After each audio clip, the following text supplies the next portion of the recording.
Olá, profissionais da contabilidade. A Federação dos Contabilistas do Estado de Minas Gerais traz para vocês hoje o debate sobre o home office, sobre o aspecto da saúde. Meu nome é Arthur Lobo, eu sou jornalista da FECOM-MG. Bom, para falar sobre isso, trouxe hoje aqui Anderson Aurélio, que é formado em Educação Física e Fisioterapia, e a Débora, que é formada em Psicologia. Ambos são professores da Universidade Federal de Minas Gerais. Tudo bem com vocês? Tudo bem? Bem, bom dia. Olha, vale destacar que o home office ele já era uma modalidade que foi regulamentada em 2017, né, com a reforma trabalhista, e está na CLT hoje como teletrabalho. Em 2018 já existia 3,8 milhões de pessoas nessa modalidade. Até julho, no mês retrasado, já existia 8,8 milhões de pessoas. Então foi um boom, né, de 3 para 8 em 2 anos. Então a gente vê que realmente é um trabalho que está predominando no mercado nesse momento. Eu gostaria de fazer uma pergunta introdutória para vocês. Se trabalhar, né, em home office pode gerar transtornos que não existem no trabalho presencial? Certamente pode. Primeiro, obrigada pela oportunidade de poder conversar com você. Sim, certamente pode, né? Principalmente considerando que a migração foi muito rápida, Arthur. A gente não teve, a maior parte dos profissionais não teve tempo para fazer essa adaptação. Então, potencialmente pode, o que não quer dizer que vai gerar. Então, se o profissional puder ter algumas dicas, pensar, refletir, ele vai se ajustando, até porque o ser humano, felizmente, é muito adaptável. Então, ele não vai necessariamente gerar transtornos, isso é importante. Pode, mas não necessariamente. Da minha parte, né, a parte física, ela pode ficar comprometida, assim como acontece no serviço tradicional, que você vai na empresa, as pessoas ficam muito tempo sentadas em frente ao computador, né? Então, isso pode gerar problemas de coluna, circulatórios, né? Então, a pessoa, para cada 50 minutos que ela trabalha, ela tem que levantar 10 minutos, aproveita, vai no banheiro, toma uma água, aproveita, faz algum tipo de exercício compensatório, algum tipo de alongamento. Aí evita esses problemas. A mudança de ambiente e de rotina, né, pode gerar reflexos psicológicos e físicos na adaptação desse funcionário? Bom, sim, pode, né? Mudanças de rotina tendem a ser potencialmente geradores de estresse, até que o indivíduo se adapte à nova rotina, né? Mas, mais uma vez, isso depende muito da forma como a pessoa vai lidar com isso. Eu vou repetir, porque, de fato, isso é uma questão importante. O que está sendo mais difícil, ou que foi, talvez nesse momento já não seja tanto, foi o quão repentino essas coisas aconteceram. Ninguém nos disse, prepare-se, porque daqui um mês nós estaremos numa pandemia e daqui um mês você terá que se adaptar. Ninguém nos disse isso. Nós caímos nisso. Então, passado o susto dos primeiros momentos, a maior parte das pessoas vai se adaptando. Então, pode gerar problemas sim, mas a adaptação à nova rotina, principalmente se houver um esforço consciente, deliberado do profissional em adotar, em organizar uma rotina, isso é fundamental. Do horário que acorda, de como se comporta, mas eu sei que a gente vai falar disso ainda um pouquinho mais para frente. Perfeito. A falta de rotina também é um problema muito sério, né? Então, a pessoa tem que se organizar, porque ela se organizando, a rotina, ela facilita a nossa vida, né? Então, imagina se todo dia eu tivesse que acordar e falar assim, o que eu vou fazer hoje? Que hora que eu vou trabalhar? Que hora que eu vou terminar? Isso, para o funcionamento do nosso organismo e de alguns órgãos, não é muito bom. A gente já tem que ter um planejamento, né? Então, eu tendo horário de trabalho, horário de sono, horário de atividade física, logicamente com pequenas variações, pequenas flexibilidades, isso se torna bem, né? É importante que a gente tenha essa organização. Vocês estão falando até mesmo dessa questão da rotina. Eu acho que o horário, a hora, né, o tempo, ele é predominante nessa questão. E aí eu trago para vocês a questão do ponto, do controle de ponto, onde não é mais controlado. Então eu queria saber de você, do lado psicológico, né, extrapolar essa jornada, até mesmo às vezes misturando essa vida pessoal com a profissional, quais são os perigos, né, e do aspecto físico. Uma coisa importante que a gente precisa chamar a atenção das pessoas é que rotina não é ruim, rotina é organizador, rotina nos organiza. A gente aproveita fim de semana porque ele é diferente. A gente aproveita férias porque ele é diferente. Então, rotina é organizador. Então, a organização de uma rotina, o estabelecimento de uma rotina é fundamental para nos organizar. Então, de início, ficamos todos um pouco perdidos. À medida que o tempo passou, fomos criando a nossa organização e, para algumas pessoas, é mais desafiador controlar a própria rotina. Então, sair para o trabalho, ter o horário para acordar, para bater o ponto, como você disse, ele era um organizador que facilitava.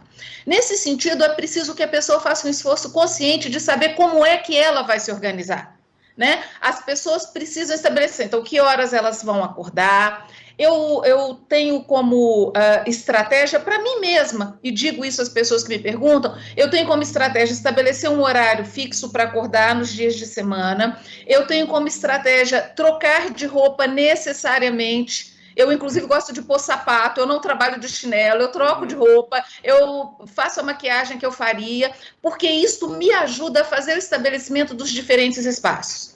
E aí, com isso, eu também estabeleço horários. Né? No meu caso, como a minha família toda passou a trabalhar em home office, então tem uma hora que todo mundo vai almoçar, que precisa se pensar nisso, então isso também me ajudou a fazer essa organização. Então, se eu não tenho um organizador externo, que era o meu horário de sair, pegar o ônibus, chegar no emprego, bater o ponto, dar um retorno para o chefe, eu mesma me organizo. Então, há algumas estratégias que facilitam. Uma palavra boa para isso aí, Delba, talvez seria o chamado relógio biológico. Nós não estamos com ponto, mas nosso organismo vai cobrar da gente que se a gente não tiver o horário para fazer as coisas. Então, da minha parte, por exemplo, da fisioterapia, a gente fica muito preocupado com essa questão da pessoa ficar muito tempo sentada, ela perde a noção e isso vai trazer consequências. Uma dor na coluna, né? Algum problema circulatório, as pessoas podem chegar até ter trombose de ficar tanto tempo sentada. É o que acontece com as pessoas que viajam, fazem viagens longas.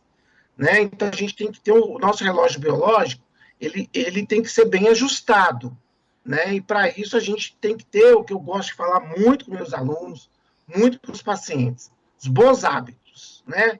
A gente tem que ter condutas que vão facilitar a nossa vida, são os chamados bons hábitos. Então, muitos a gente já sabe, atividade física, né? Um bom sono, uma alimentação adequada. E no home office, isso que eu falei com vocês, de levantar a cada 50 minutos, levantar 10 minutos, fazer alguma coisa. E alguns exercícios também que podem ajudar na prevenção. Até aqui a gente pode ver que, se for mal administrado, né, esse trabalho em home office ele pode acarretar em algumas complicações. Né? Então a gente quer trazer para esse público, né, que está nos assistindo, principalmente profissional contábil, de como burlar isso, né, de como fugir disso e ter uma boa produtividade nessa nova modalidade.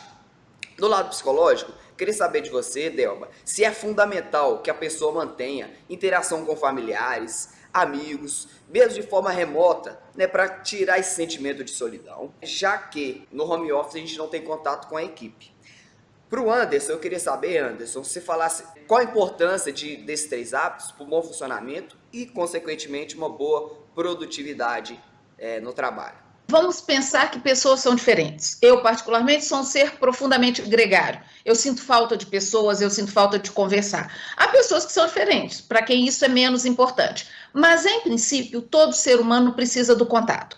Portanto, o contato ele foi diminuído, extremamente diminuído no trabalho feito em casa, no teletrabalho? Sim, foi. Então, é preciso um esforço consciente da pessoa para fazer contato com outras pessoas. Né? Então, telefonar, eu sei que telefonar é antigo, mas mandar mensagem, um zap, isso acaba acontecendo um pouco no trabalho, porque a gente tem que buscar informações de outros colegas, conversar, e até pela parte da nossa educação, você não vai só entrar em contato com alguém e vai fazer a pergunta, você vai dizer um bom dia, tá tudo bem, e tem sido um hábito, eu tenho visto, tem sido um hábito das pessoas de forma até muito delicada, tá sempre perguntando para com quem a gente entra em contato, tá tudo bem, sua família tá bem, então isso faz parte. O quanto isso vai ser feito depende muito do indivíduo.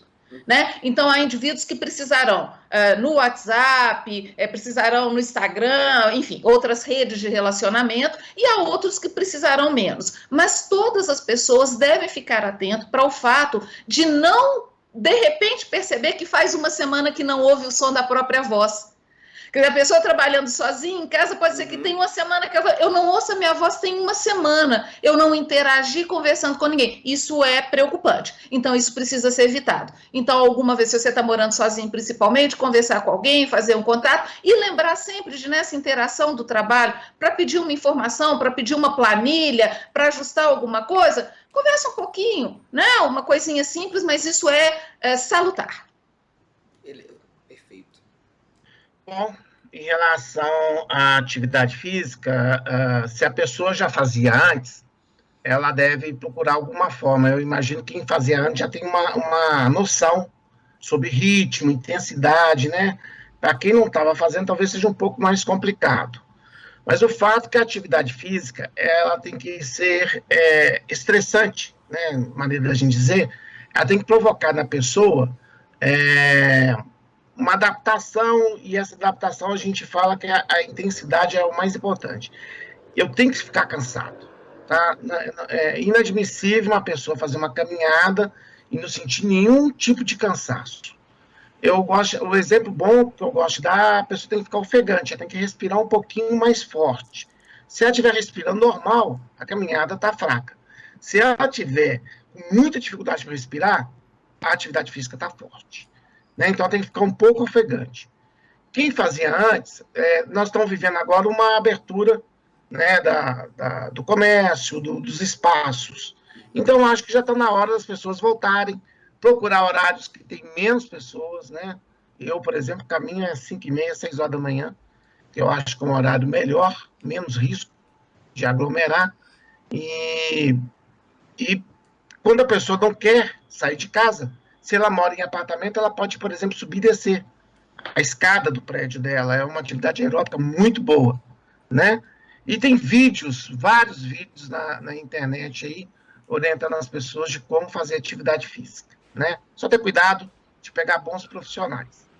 Perfeito, né? Eu acho que esse debate pode ter ajudado muitas pessoas. A gente vê que é possível sabedoria e até mesmo criatividade nesse momento, né? A gente está num momento de mudança, de disrupção e que a gente saia mais fortalecido dessa trajetória. Eu abro a palavra para vocês. Primeiramente, agradeço muito a participação e o conhecimento que vocês disponibilizaram, né, aos profissionais contábeis, e muito obrigado. Agradeço também ao FMG, né, por prestar professores tão bem capacitados. Porque eu agradeço a oportunidade, quero lembrar as pessoas, assim, faça um esforço e crie formas de mostrar que as coisas são separadas, seja na roupa, seja no local, seja no tempo, de estabelecer a separação que o home office tende a dificultar. Arthur, muito obrigado, um prazer, Delva, a gente está junto aí, e eu estou disponível, tá? Pode passar meus contatos aí se aparecer alguma dúvida, alguém que quiser tirar alguma dúvida, né? Eu estou disponível, e sejam criativos, né? Que tudo isso vai passar, mas que a gente tem que fazer a nossa parte, que a gente passe bem por esse momento. Perfeito. Vou disponibilizar aí na descrição, né? Quem quiser mandar um e-mail para os professores, né, da Adel e do Anderson, qualquer dúvida, eles estão à disposição. Muito obrigado pela sua atenção e até a próxima.